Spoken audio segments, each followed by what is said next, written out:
Sir, ഭിന്നശേഷി നിയമനങ്ങളെ സംബന്ധിച്ചാണ് 1995 personal with disabilities act section 33 പ്രകാരം കാഴ്ച പരിമിതർ, ശ്രവണ പരിമിതർ, ചലനശേഷി പരിമിതർ, സെറിബ്രൽ പാൾസി എന്നീ വിഭാഗത്തിലായി 3% ഭിന്നശേഷി സംവരണം പാലിച്ച് എല്ലാ എസ്റ്റാബ്ലിഷ്മെന്റുകൾക്കും നിയമനം നൽകേണ്ടതായിട്ടുണ്ട്. തുറന്ന് പുറപ്പെടുവിക്കപ്പെട്ട 2016 RPWD ആക്ട് 34(1) പ്രകാരം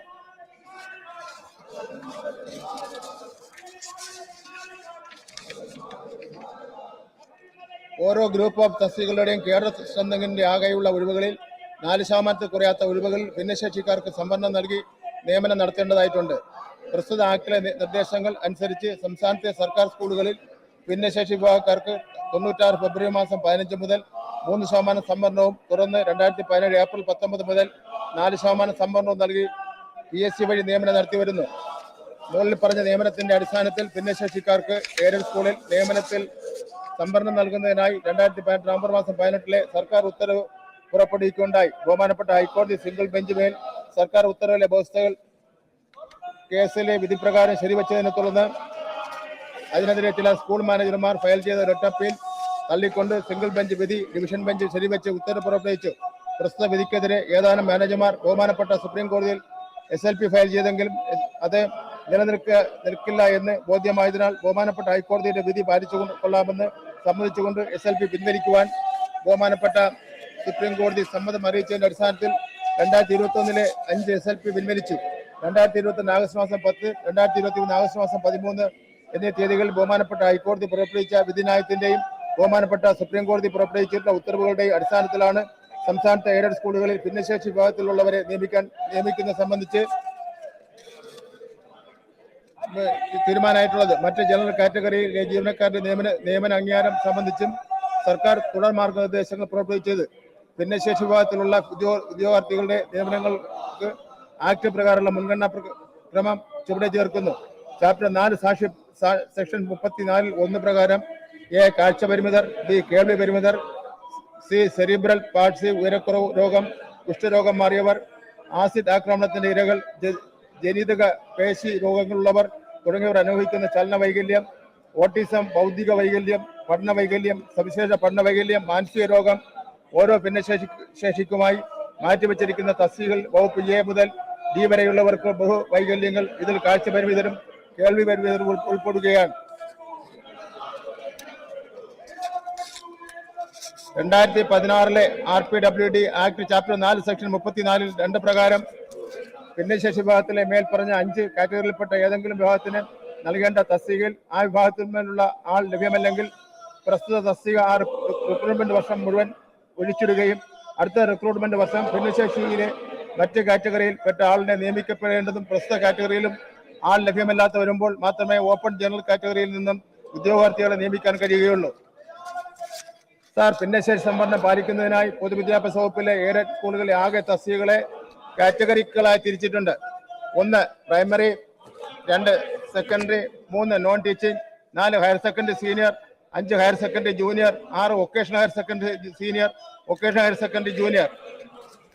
സാർ, സംസ്ഥാനത്തെ ഓരോ എയ്ഡഡ് സ്കൂളുകളിലും ഭിന്നശേഷി നിയമനം പൂർണ്ണമായും പാലിക്കപ്പെടുന്നതുവരെ 2018 നവംബർ മാസം 18-നും 2021 നവംബർ മാസം 8-നും ഇടയിലെ ഒഴിവുകളിൽ നിയമിക്കപ്പെട്ട ജീവനക്കാർക്ക് ശമ്പള സ്കെയിലിൽ പ്രൊവിഷണലായും 2021 നവംബർ 8-ന് ശേഷം ഉണ്ടായ ഒഴിവുകളിൽ നിയമിക്കപ്പെട്ടവർക്ക് ദിവസവേതന അടിസ്ഥാനത്തിലും നിയമനം നൽകുന്നതിനുമാണ് ബഹുമാനപ്പെട്ട കോടതി നിർദ്ദേശിച്ചത്. ഭിന്നശേഷി നിയമനം പൂർണ്ണമായും പാലിക്കപ്പെടുന്ന മാനേജ്മെന്റുകളുടെ കീഴിലാണ് സ്കൂളുകളിൽ മേൽ പരാമർശിച്ച നിയമനങ്ങൾ ക്രമീകരിക്കുവാനും ബഹുമാനപ്പെട്ട കോടതി നിർദ്ദേശിച്ചു. അതായത് ഭിന്നശേഷി വിഭാഗം ഉദ്യോഗാർത്ഥികളെ ലഭ്യമാക്കി ബാക്ക്ലോഗ് പരിഹരിച്ച് മാനേജർ നിയമിക്കുകയും പ്രസ്തുത ഉദ്യോഗാർത്ഥികൾക്ക് അംഗീകാരം ലഭിക്കുകയും ചെയ്യുന്ന മുറയ്ക്കോ 2016 RPWD ആക്ട് സെക്ഷൻ 34 2 പ്രകാരം നടപടികൾ പൂർത്തീകരിക്കുന്ന മുറയ്ക്കോ പ്രസ്തുത കാറ്റഗറിയിൽ പ്രൊവിഷണലായും ദിവസവേതനാടിസ്ഥാനത്തിൽ തുടരുന്ന ജനറൽ കാറ്റഗറിയിൽപ്പെട്ട നിയമനങ്ങൾക്ക് നിയമന തീയതി മുതൽ വിദ്യാഭ്യാസ ഓഫീസർ പരിശോധിച്ച് റെഗുലറൈസ് ചെയ്യാവുന്നതാണ്. ഇതിനകം തന്നെ ഇതുമായി ബന്ധപ്പെട്ട് 50ഓളം നിർദ്ദേശങ്ങൾ സർക്കാർ പുറപ്പെടുവിച്ചിട്ടുണ്ട്. കൂടാതെ ഭിന്നശേഷി നിയമനങ്ങൾ കൂടുതൽ സുതാര്യവും കാര്യക്ഷമവുമായി നടപ്പിലാക്കുന്നതിനായി മാർഗനിർദ്ദേശങ്ങൾ ക്രോഡീകരിച്ച് ഒരു കൈപ്പുസ്തകം സർക്കാർ പ്രസിദ്ധീകരിച്ചിട്ടുണ്ട്.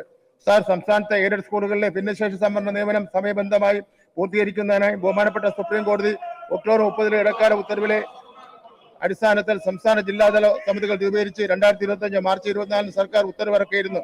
സാർ, ഇതിന്റെ ഭാഗമായി സെക്കൻഡറി തലം വരെയുള്ള ജില്ലാ സമിതികളുടെ തെരഞ്ഞെടുപ്പ് നടപടികൾ പൂർത്തീകരിച്ചിട്ടുണ്ട്. സാർ, ജില്ലാ സമിതികൾ നിലവിൽ വരുന്നതിന് മുൻപ് തന്നെ എംപ്ലോയ്മെന്റ് എക്സ്ചേഞ്ച് മുഖേനയും മാനേജർമാർ നേരിട്ടും 1500ഓളം ഭിന്നശേഷി വിഭാഗത്തിൽപ്പെട്ടവർക്ക് നിയമനം നൽകി കഴിഞ്ഞു. ജില്ലാ സമിതികൾ മുഖേനയുള്ള ആദ്യഘട്ടത്തിൽ റാങ്ക് ലിസ്റ്റിൽ ഉൾപ്പെടുത്തിയിട്ടുള്ള ഭിന്നശേഷി വിഭാഗത്തിൽപ്പെട്ട യോഗ്യരായ 431 ഉദ്യോഗാർത്ഥികൾക്ക് കൂടി 2026 ജനുവരി മാസം 24 നിയമന ശുപാർശ നൽകി. അവശേഷിക്കുന്ന ഒഴിവുകൾ നികത്താനായി ഉടൻ തന്നെ തെരഞ്ഞെടുപ്പ് പ്രക്രിയ നടത്തുന്നതാണ്.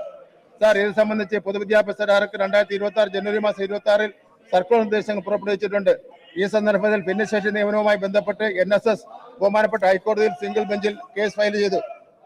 അത് തള്ളിയതിന്റെ അടിസ്ഥാനത്തിൽ ഡിവിഷൻ ബെഞ്ചിൽ അപ്പീൽ ഫയൽ ചെയ്യുകയും അത് തള്ളിയതിന്റെ അടിസ്ഥാനത്തിൽ ബഹുമാനപ്പെട്ട സുപ്രീം കോടതിയിൽ കേസ് ഫയൽ ചെയ്യുകയുണ്ടായി.